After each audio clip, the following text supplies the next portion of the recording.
Good evening friends. GS global channel पर आपका हार्दिक स्वागत है। जीएस ग्लोबल चैनल को सब्सक्राइब करें और चैनल को सब्सक्राइब करें और बेल आइकन को दबाएं। हमारे सारे वीडियोज को लाइक करें, शेयर करें। आज हम लोग साइकोलॉजी में एक नए चैप्टर के साथ आए हैं जिसका नाम है अधिगम। और अधिगम स्टार्ट करते हैं हम लोग। अधिगम क्या है? What is learning?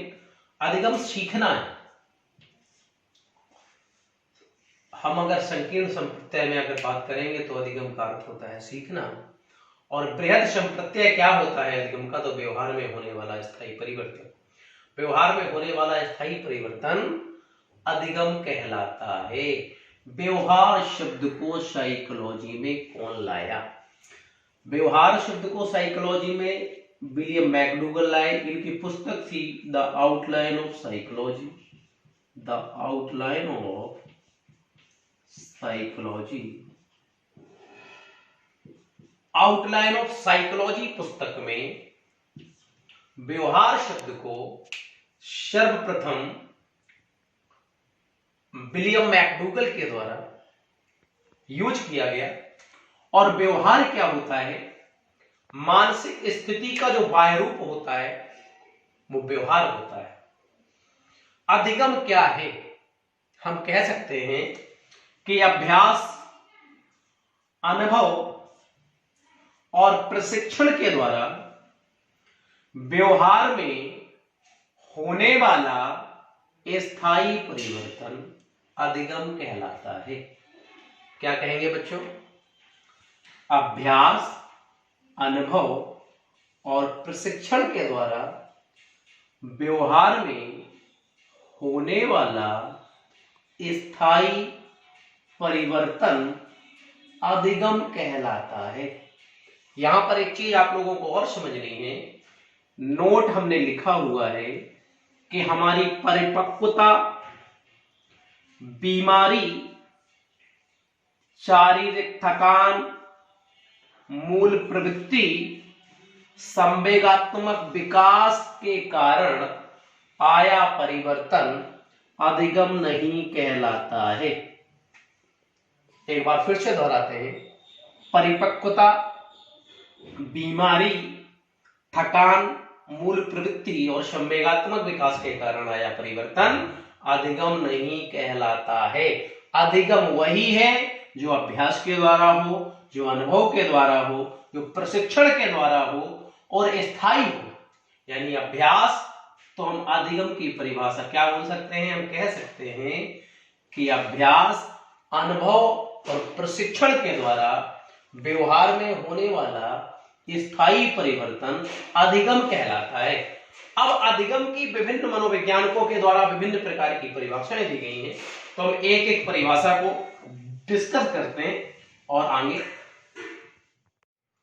अधिगम की विभिन्न डेफिनेशंस को, अधिगम की विभिन्न परिभाषाओं को बहुत सारे साइकोलॉजिस्ट के द्वारा अधिगम को विभिन्न प्रकार से डिफाइन किया गया है। पहली परिभाषा हम लोग देखते हैं क्रो एंड क्रो के अनुसार। क्रो एंड क्रो ने कहा कि आदत, अभिवृत्ति और ज्ञान का अर्जन अधिगम कहलाता है। यानी कि आदत में अभिवृत्ति का मीन्स होता है दृष्टिकोण।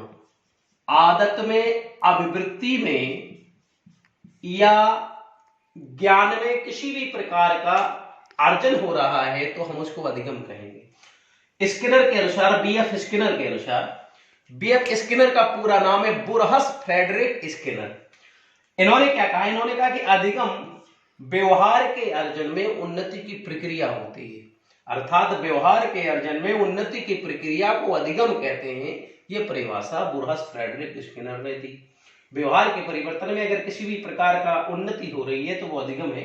जेपी गिलफोर्ड ने परिभाषा दी है कि व्यवहार के कारण व्यवहार में आया परिवर्तन ही अधिगम है। हमारे व्यवहार के कारण आपके व्यवहार में जो परिवर्तन आया वही अधिगम है। सेम फॉर एग्जाम्पल, आपने बोला राधे राधे, हमने बोला राधे राधे, आपके व्यवहार के कारण हमारे व्यवहार में जो परिवर्तन हुआ, दैट इज मीन्स अधिगम, है ना। गेट्स के अनुसार, गेट्स ने क्या कहा, गेट्स ने कहा कि अनुभव और प्रशिक्षण के द्वारा व्यवहार में होने वाला जो परिवर्तन है वो अधिगम कहलाता है। कैसा हो, अनुभव और प्रशिक्षण के द्वारा व्यवहार में जो आया परिवर्तन होगा वो अधिगम कहलाएगा। वुडवर्थ के अनुसार, वुडवर्थ ने क्या कहा, वुडवर्थ ने कहा कि नवीन ज्ञान और नवीन प्रतिक्रियाओं का अर्जन करना अधिगम कहलाता है। इसके बाद हमारे मर्फी के अनुसार इन्होंने परिभाषा दी कि ज्ञान और दृष्टिकोण में अगर परिमार्जन हो रहा है तो ये अधिगम है। इतनी सारी परिभाषाएं, और कभी कभी होता क्या है मेरे प्यारे बच्चों, ये सारी परिभाषाएं यूपी टेट में एज ए ट्रिक पूछ दी जाती हैं। कभी ये पूछ दिया जाता है कि ये परिभाषा किसके द्वारा दी गई है, कभी ये पूछ दिया जाता है कि क्रो ने कौन सी परिभाषा दी है। दो प्रकार से क्वेश्चंस बनते हैं परिभाषाओं से। अब हम लोग बात करते हैं अधिगम के रास्तों के, अधिगम के क्षेत्रों के, किन किन माध्यम से होकर के हम अधिगम कर सकते हैं। तो हम लोग इसके बाद हम लोग बात करते हैं अधिगम के क्षेत्र, अधिगम के रास्ते, अधिगम के पक्ष। अधिगम के क्षेत्र क्या है, इसका तात्पर्य है कि हम अधिगम किन किन रास्तों से होकर के कर सकते हैं, हम अधिगम किन किन क्षेत्रों से होकर के कर सकते हैं। अधिगम का प्रथम रास्ता, प्रथम पक्ष या प्रथम क्षेत्र होता है संज्ञानात्मक क्षेत्र। जब कोई व्यक्ति अपने संज्ञान के द्वारा सीखता है, संज्ञान साइकोलॉजी की भाषा में संज्ञान, सामान्य भाषा में ज्ञान, यानी कि सामान्य भाषा में जिसको हम ज्ञान कहते हैं, मनोविज्ञान की भाषा में उसी को हम संज्ञान कहते हैं। ज्ञान के द्वारा सीखना, जब कोई व्यक्ति अपने ज्ञान के द्वारा सीखता है, जब कोई व्यक्ति अपने ज्ञान के द्वारा सीखता है तो वो अधिगम का कौन सा पक्ष होता है, संज्ञानात्मक पक्ष। आप कहेंगे सर ज्ञान के द्वारा कैसे सीखता है, तो ज्ञान के द्वारा ऐसे सीखता है, एक बूढ़ा व्यक्ति है जो कुछ समय के बाद पंचतत्व में विलीन होने वाला है, मरने वाला है, वो अपने परिवारजनों से कह रहा है, अपने वंशजों से कह रहा है, अपने बेटा से कह रहा है, अपने पोतों से कह रहा है कि हमने ये किया था, हमको ये मिला था, बेटा ये आप नहीं करना। मतलब वो अब किससे सीख रहा है, वो अपने ज्ञान से सीख रहा है। तो जब ज्ञान के द्वारा सीखा जाता है तो वो संज्ञानात्मक पक्ष होता है। क्रियात्मक पक्ष का अर्थ क्या होता है, क्रिया के द्वारा सीखना, क्रिया के द्वारा सीखना, क्रिया के द्वारा सीखना, क्रिया के द्वारा सीखना। जब हम क्रिया के द्वारा सीखते हैं तो वो अधिगम का कौन सा पक्ष होता है, अधिगम का कौन सा क्षेत्र होता है, वो क्रियात्मक पक्ष होता है।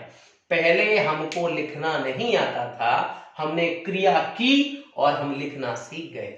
पहले हमको साइकोलॉजी नहीं आता था, हमने साइकोलॉजी को पढ़ने के लिए क्रिया की और हम साइकोलॉजी सीख गए।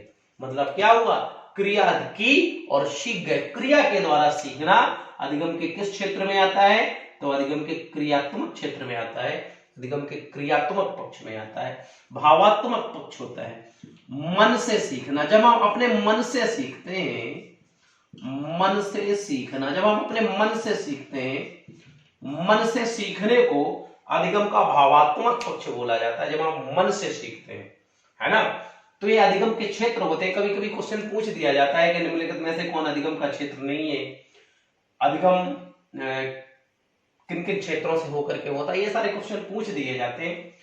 तो ये अधिगम का पार्ट 1 है।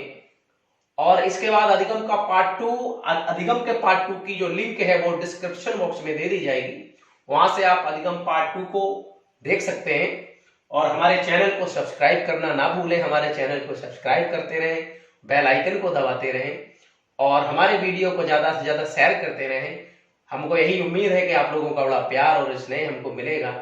बहुत अच्छी शिक्षा आपको हमारे जीएस ग्लोबल चैनल पर दी जाएगी। बहुत बहुत धन्यवाद आपको देखने।